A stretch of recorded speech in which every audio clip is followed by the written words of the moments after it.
Hello, everyone. Today we are reading Paola, Santiago, and the River of Tears by Taylor K. Mejia, chapter 26. Chapter 26 starts on page 286. The title of chapter 26 is, "And They Say Restlessness is a Bad Thing." Grab my highlighter. Perfect. So chapter 26. "Can't you just open a door in the wall?" Pao asked when she'd gotten sick of Ondina's whimpering and her own spiraling, hopeless thoughts. "You were walking around like you owned the place like an hour ago, or was that all just an attempt to impress me?" "You're an idiot," Ondina said, but the insult carried less weight in her I'd been crying voice, and she seemed to know it. "I can't open a room. She's sealed, not without sending us somewhere even worse." "So you're not the mighty overlord of this creepy palace?" Ondina just glared. "I just want to hear you say it once. I'm not in control." "If you don't shut up, I'll punch you." "Are you sure you have the authority to do that?" Bruto licked Pao's hand, which she figured was his version of giving her a high five. But before Pao could scratch his ears, Ondina lunged at her, tackling her to the ground. "This is all your fault," she said as they rolled over and over on the slick glass floor, slapping and elbowing and pummeling each other in a good old-fashioned playground brawl. Bruto circled and barked in a vain attempt to get them to stop fighting. Ondina grabbed one of Pao's braids, but Pao got a fistful of Ondina's long curls right at the nape of her neck. "Ow! Serves you right, coward," Pao screeched, unwilling to admit Ondina's grip on her braid hurt even though her eyes were watering. "Oh, I'm the coward?" Pao rolled over again, pulling Ondina with her until she finally let go of the braid. Both girls sat up, panting and disheveled. Pao's face flushed. Ondina's remained pale. "Yes," Ondina said, "you're the coward." "I'm not seeing your logic," Pao said between winces as she blotted at her bloody lip with the collar of her t-shirt. "You're the one taking orders from some disembodied voice. Do you even want to be a junior or overlord? Why don't you just leave?" Ondina shot her a withering glare. "You have no idea what you're talking about."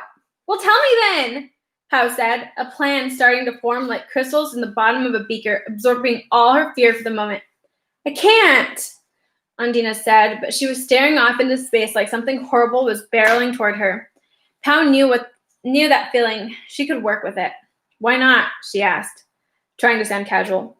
"I mean, if you and disembodied boss lady have your way, I'll be dead soon anyway, or some horrible soulless ghoul. Might as well get it off your chest." "I don't need to confess to you," Ondina snapped.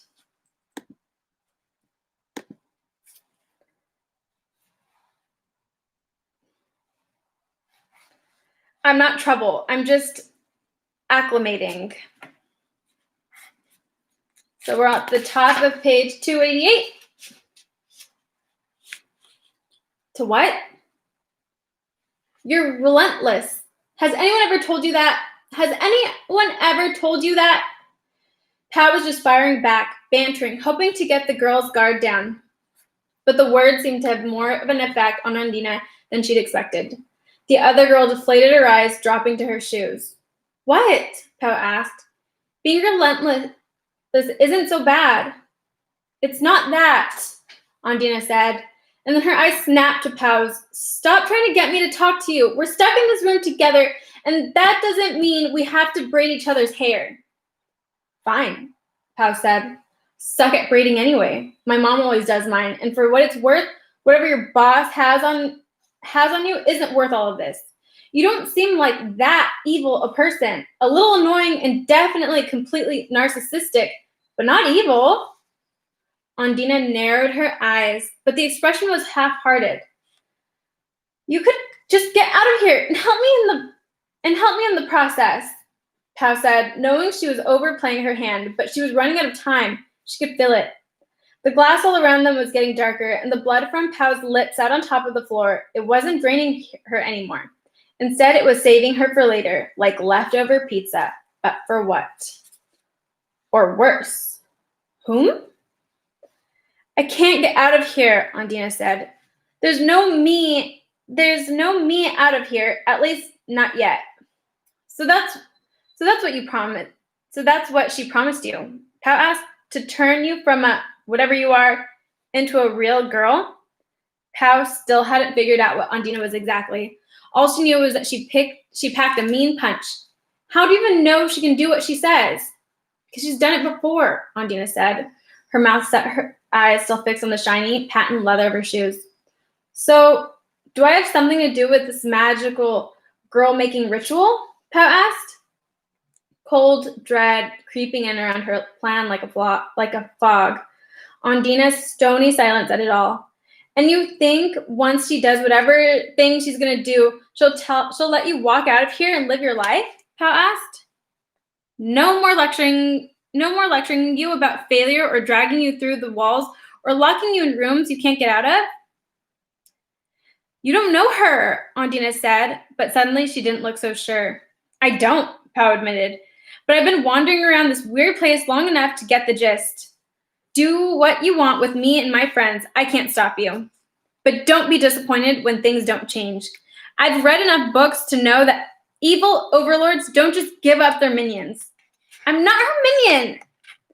Oh, definitely not, Pao said, running weird dream errands to lure people into her lair, shuttling said people around the palace, checking on her demon pets. Doesn't sound like minion behavior at all. It's not minion behavior, Wait, let me guess. She's a benevolent overlord and you're doing all this because you love her, but totally not in a cliched, brainwashed kind of way. Andina was getting angry. Pao could tell by the way her fingernails pressed into her palms. And anger could be useful as Pao knew better than anyone. She kept going, just so you know, that's what every single overlord says to their She's my mother, you half-wit. Andina said the words exploding out of her. She's my mother, okay? I'm not her minion, I'm her daughter. Pao whistled long and low. Ghost princess of the spooky underwater palace? No wonder you're such a brat. I'm not. You know what? Think what you want about me. My mother made a promise to me, and I made one to her. We've been waiting a long time for this moment, and I'm not going to let you or your incessant questions mess it up for me. But Pao barely heard her, because the mush at the bottom of her beaker was crystallizing again. Marisa had dismissed Pao's theory about who the general was. Of course, starry-eyed Marisa would take Franco's word over a tourist. And Pao, limited by her own closed-mindedness and embarrassment, hadn't pushed it. But she should have, because there's no one stronger or more resourceful or more ruthless than a mother who believes her children are in danger. No matter who she is or what she herself has done, Franco had underestimated the thin, ragged, wailing spirit who held the world in thrall for generations. He believed himself stronger, though he could dispatch the ghost of a mother and laugh about her afterward. Pao knew that mothers don't go down easy. They wait, building up their strength. They never give up. Franco, you foolish, arrogant boy, Pao said, not realizing she'd spoken aloud until Andina's gaze snapped to her face. What did you say? Nothing. Whatever you're thinking, just spit it out, okay? Andina snapped, her smooth, sarcastic exterior gone, her nerves exposed. The mumbling mad scientist routine is getting old. Pao looked at Andina, who met her gaze unflinching. La Llorona. Pao tried to keep her voice even and watched Andina's face for a reaction, for proof that she wasn't wrong. That's who stuck us in here. Your mother is La Llorona. Andina didn't deny it, and in Pao's bloodstream, dread battled with the thrill of discovery. But that means, Pao said, peering closer at Andina and her old-fashioned clothes, at the wariness around her eyes, that means she's not just trying to bring you back to life. It means she killed me, Andina said, her voice as dry as a cactus spine. She killed us all. And that is the end of chapter 26. Oh my boy.